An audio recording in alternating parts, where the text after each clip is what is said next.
What is up mga eyeball? At ito update tayo kay Animix at ito naglabas sila ngayon lang ng bagong update at lalabas sila ng bagong product, itong Animix Snap. At ito hindi nga raw to another card game. So ito daw ay 600,000 plus AI generated beast, explosive strategy and a new meta waiting to be broken. So hindi natin alam, parang game din siya mga eyeball pero hindi daw siya card game. Yan, siguro baka barilan to. Kaya sana maganda. AI na MMORPG. Yun, solid sana yung ganon. So, ito daw para sa mga early birds. Ito yung ating mga benefits. So unlock exclusive launch day vouchers at get discounted pre-launch card packs. Ito yung makuha natin. So, waitlist lang yung gagawin natin dito. Punta tayo sa kanilang website. Tapos, enter lang natin yung ating email. So, August 21, magko-close yung waitlist nila. So, punta tayo dito. Animix Tech.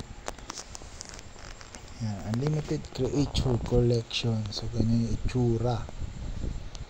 So, ano kaya ang ating hindi raw to card game Ano kaya mangyari dyan? Hindi pa natin alam, hula-hula pa lang yun. So dito, join waitlist lang tayo.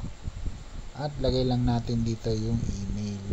At ayun, kapag click mo ng submit, eto na, success, you have been added to the waitlist. So ganun lang yung gagawin natin. At syempre, panibago na ngayon yung sa Animix game naman, season 29.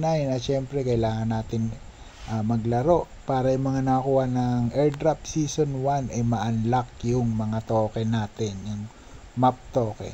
So yung season 2 naman, syempre habang nag-unlock tayo ng mga token, syempre nakaipon ulit tayo ng airdrop points at doon naman magbabase yung ating airdrop season 2.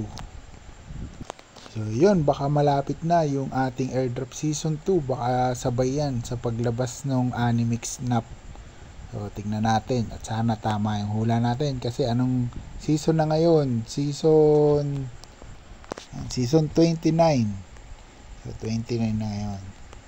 So, ganun lang. At syempre, ako mga eyeball, yung map token ko, binibenta ko agad. Di ko alam kung tamang diskarte yun. So, bahala kayo kung bibenta nyo rin sa'yo.